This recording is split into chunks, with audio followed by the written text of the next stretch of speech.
നരേന്ദ്രമോദിയുടെ അമ്മയെ അപമാനിച്ച സംഭവത്തിൽ ഇപ്പോൾ ഡൽഹി പോലീസ് കേസെടുത്തിരിക്കുകയാണ്. ഡൽഹിയിലെ BJP നേതാവ് നൽകിയ കേസിലാണ് നരേന്ദ്രമോദിയുടെ അമ്മയെ അപമാനിച്ച സംഭവത്തിൽ ഈ കേസ് രജിസ്റ്റർ ചെയ്തിരിക്കുന്നത്.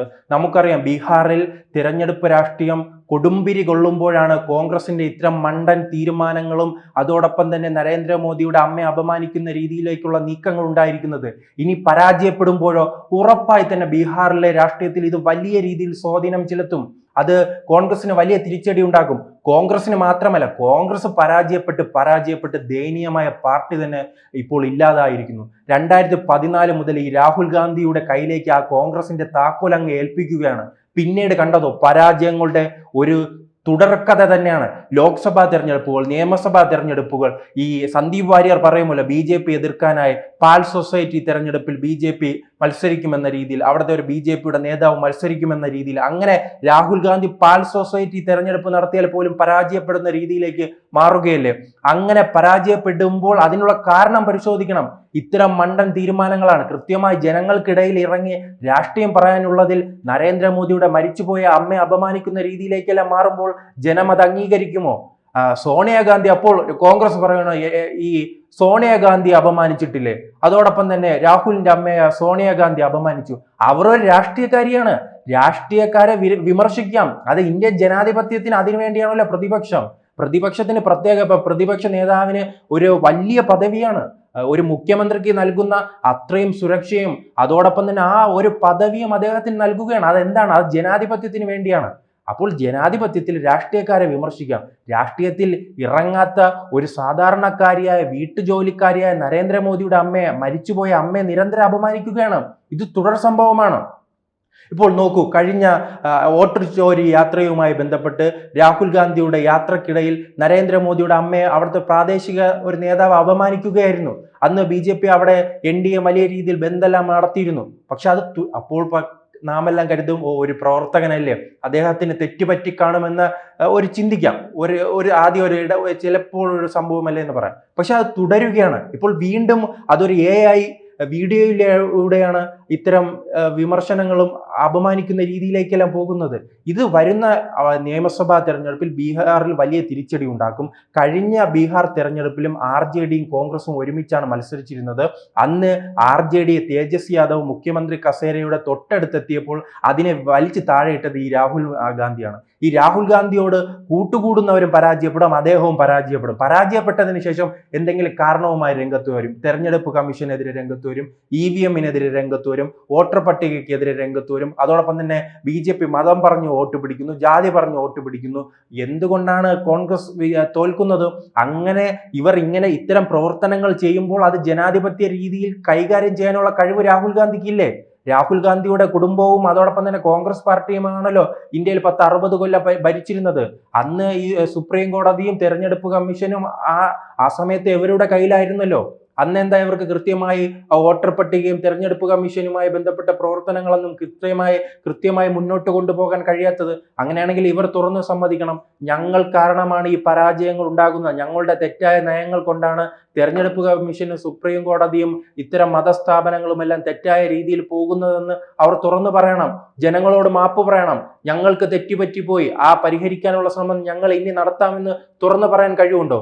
അങ്ങനെ പറയാതെ BJP നിരന്തരം വിമർശിക്കണം. BJPയെ വിമർശിച്ചോളൂ, നരേന്ദ്രമോദിയെ വിമർശിക്കൂ, അമിത്ഷായെ വിമർശിക്കൂ, രാജ്നാഥ് സിംഗിനെ വിമർശിക്കൂ, അങ്ങനെ എല്ലാ നേതാക്കളെയും വിമർശിച്ചോളൂ. പക്ഷേ ഈ കുടുംബത്തിൽ കയറിയുള്ള വിമർശനങ്ങൾ ഇന്ത്യയിലെ ജനങ്ങൾ അത് വച്ചു പൊറപ്പിക്കാനുള്ള സാധ്യതയില്ല. ഞാൻ തുടക്കം സൂചിപ്പിച്ചതുപോലെ തന്നെ കഴിഞ്ഞ നിയമസഭാ തെരഞ്ഞെടുപ്പ് പരിശോധിക്കുമ്പോൾ അറിയാം, അവിടെ RJD തേജസ്വി യാദവിന്റെ നേതൃത്വത്തിൽ വലിയ രീതിയിൽ പ്രവർത്തനം സംഘടിപ്പിക്കുകയും പ്രചരണം സംഘടിപ്പിക്കുകയും അദ്ദേഹത്തിന് മുഖ്യമന്ത്രി ആകാമെന്ന രീതിയിലുള്ള സർവേ ഫലം വരെ പുറത്തു വന്നിരുന്നു. അപ്പോഴാണ് രാഹുൽ ഗാന്ധിയും പരിവാരങ്ങളും അവിടെ എത്തി കൂടുതൽ സീറ്റ് ആവശ്യപ്പെടുകയാണ്. ആ പാർട്ടിക്ക് അവിടെ നിവർന്നു നിൽക്കാനുള്ള കഴിവില്ല, സംഘടനാ സംവിധാനമില്ല, മികച്ച നേതാക്കളില്ല. എന്നിട്ടും അദ്ദേഹം ആവശ്യപ്പെടുകയാണ്, ഞങ്ങൾ ബീഹാറിൽ എന്തോ സംഭവം എന്ന് പറഞ്ഞ് 70 സീറ്റിലധികം ആവശ്യപ്പെടുകയാണ്. എന്നിട്ട് വിജയിക്കാൻ കഴിഞ്ഞതോ 13 സീറ്റ്. അതിനേക്കാൾ മികച്ച പ്രകടനം കാഴ്ചവെച്ചിട്ടുണ്ട് അവിടുത്തെ കമ്മ്യൂണിസ്റ്റ് പാർട്ടികൾ. CPML പോലുള്ള കമ്മ്യൂണിസ്റ്റ് പാർട്ടികൾക്ക് മികച്ച വിജയം കൊയ്യാൻ കഴിഞ്ഞപ്പോൾ ഈ രാഹുൽ ഏറ്റവും വലിയ രാജകുമാരൻ, നെഹ്റു കുടുംബത്തിന്റെ രാജകുമാരൻ എന്ന് അവകാശപ്പെടുന്ന ഇദ്ദേഹത്തിന്റെ പാർട്ടി ദയനീയമായി പരാജയപ്പെട്ടു. അതുകൊണ്ടാണ് തേജസ്വി യാദവിന് കഴിഞ്ഞ തവണ മുഖ്യമന്ത്രിയാകാൻ കഴിയാത്തത്. അത്തരത്തിൽ വീണ്ടും ഇറങ്ങിയിരിക്കുകയാണ്. ഇപ്പോഴും തേജസ്വി യാദവ് ഉപമുഖ്യമന്ത്രിയായിരുന്നു ഇടക്കാലത്ത്. പിന്നീട് സംഘടനാ പ്രവർത്തനമെല്ലാം നടത്തി ആ പാർട്ടിക്ക് ഒരു കേഡർ പ്രസ്ഥാനമായി മാറ്റിയെടുത്തിരുന്നപ്പോഴാണ് രാഹുൽ ഗാന്ധി വോട്ട് ചോരി യാത്രയുമായി ബീഹാറിലേക്ക് കടക്കുകയാണ്. വോട്ട് ചോരി യാത്രയുമായി ബീഹാറിലേക്ക് കടക്കുകയും ഈ മോദിയുടെ അമ്മയെ അപമാനിക്കുന്ന രീതിയിലുള്ള പ്രസ്താവനകൾ വരികയും ചെയ്തപ്പോൾ എന്ത് സംഭവിച്ചു? BJPയും JDയും കൂടുതൽ അടുക്കുകയാണ്. അവർ ഐക്യത്തോടു കൂടി തന്നെ ഈ നരേന്ദ്രമോദിയുടെ അമ്മയെ അപമാനിച്ച സംഭവത്തിൽ അവിടെ ബന്ദ് നടത്തുകയാണ്. വനിതകൾ രംഗത്തിറങ്ങുകയാണ്, സ്ത്രീകൾ രംഗത്തിറങ്ങുകയാണ്. അങ്ങനെ RJDക്കും ഇന്ത്യ മുന്നണിക്കും വലിയ തിരിച്ചടിയാണ് ഈ രാഹുൽ ഗാന്ധി കാരണം ഉണ്ടാക്കിയിരിക്കുന്നത്.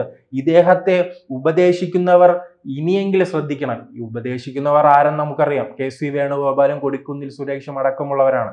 അവർ കേരളത്തിൽ ഈ പാർട്ടിയെ കൊണ്ടെത്തിച്ചിരിക്കുന്ന രീതി നമുക്കറിയാം. വലിയ രീതിയിൽ ഇനി 2026 തെരഞ്ഞെടുപ്പാണ്. ആ പാർട്ടിക്ക് ഇനി കേരളത്തിൽ ജീവനോട് ഇരിക്കാൻ പറ്റുമോ എന്ന് ഉള്ള വിധിയെഴുതുന്ന ഒരു തെരഞ്ഞെടുപ്പാണ്. 2026 തെരഞ്ഞെടുപ്പിൽ കോൺഗ്രസിന് വിജയിക്കാൻ കഴിഞ്ഞില്ലെങ്കിൽ നമ്മുടെ അയൽ സംസ്ഥാനമായ തമിഴ്നാട്ടിലും അതോടൊപ്പം തന്നെ മറ്റ് ആന്ധ്രാപ്രദേശും തെലങ്കാനയും അടക്കമുള്ള ആന്ധ്രാപ്രദേശിലടക്കം നാം കണ്ട കാര്യങ്ങൾ തന്നെയാണ് ഇനി കേരളത്തിൽ കാണാൻ പോകുന്നത്. അവർ 2026 അധികാരത്തിൽ വരാൻ കഴിഞ്ഞില്ലെങ്കിൽ അവിടുത്തെ ആ സ്പേസിലേക്ക് വളരാൻ BJP കാത്തു നിൽക്കുകയാണ്. അത് തൃശ്ശൂർ ഒരു മാതൃകയാണ്. തൃശ്ശൂരിൽ കോൺഗ്രസ് പരാജയപ്പെട്ടപ്പോൾ, കോൺഗ്രസിന്റെ MP പരാജയപ്പെട്ടപ്പോൾ അവിടെ വിജയിച്ചു കയറിയത് BJP ആണ്.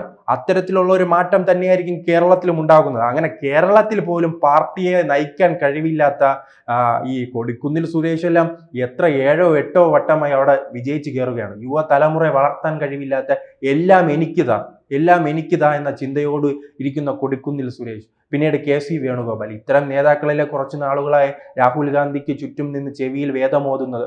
അതുകൊണ്ട് തന്നെയാണ് ഈ പാർട്ടി ഇത്രയും ഗതികെട്ട രീതിയിലേക്ക് പോകുന്നത്. ഇനി ഈ പാർട്ടി തകരാൻ എവിടെയെങ്കിലും ബാക്കിയുണ്ടെങ്കിൽ അവിടെ തേടി ഇറങ്ങുകയാണ് പരാജയപ്പെടുത്താനായി. ആ പരാജയം ഇപ്പോൾ പല സംസ്ഥാനങ്ങളിലും, ഇപ്പോൾ കർണാടക, നമ്മുടെ അയൽ സംസ്ഥാനമായ കർണാടകയിൽ അവിടെ ഉപമുഖ്യമന്ത്രിയും മുഖ്യമന്ത്രിയും തമ്മിൽ വലിയ രീതിയിലുള്ള സംഘർഷം നടക്കുകയാണ്. ഉപമുഖ്യമന്ത്രിയായ DK ശിവകുമാറിന് അതിയായ മോഹമുണ്ട് മുഖ്യമന്ത്രിയാകണമെന്ന്. പക്ഷെ സിദ്ധരാമയ്യ മുഖ്യമന്ത്രി സ്ഥാനം വിട്ടുകൊടുക്കാൻ തയ്യാറല്ല. അങ്ങനെ വലിയ പാർട്ടി വലിയ പ്രതിസന്ധിയിലേക്ക് പോകുമ്പോൾ അത് പരിഹരിക്കാൻ രാഹുൽ ഗാന്ധിക്ക് കഴിയുന്നില്ല. അത് പരിഹരിച്ച് കൃത്യമായി മുന്നോട്ട് കൊണ്ടുപോകാൻ കോൺഗ്രസിന് കഴിയുന്നില്ല. ഇങ്ങനെയുള്ള പ്രശ്നങ്ങൾ പരിഹരിച്ചില്ലെങ്കിൽ അത് കൃത്യമായി മുതലെടുക്കാൻ BJPക്ക് അറിയാം. അത് തന്നെയാണ് നാം രാജസ്ഥാനിൽ കണ്ടത്. രാജസ്ഥാനിൽ ഗെലോട്ടും സച്ചിൻ പൈലറ്റും തമ്മിലുള്ള ആ പ്രശ്നങ്ങൾ ഉണ്ടായപ്പോൾ, പാർട്ടിയിലെ വിഭാഗീയത ഉണ്ടായപ്പോൾ BJPക്ക് അവിടെ അധികാരത്തിൽ വരാൻ കഴിഞ്ഞു. പിന്നീട് നാം പരിശോധിച്ചാലറിയാം, മധ്യപ്രദേശ് പരിശോധിച്ചാലറിയാം. മധ്യപ്രദേശിലും ഇതാണ്. ജ്യോതിരാദിത്യ സിൻഹയും അതോടൊപ്പം തന്നെ കമൽനാഥും തമ്മിലുള്ള പ്രശ്നം.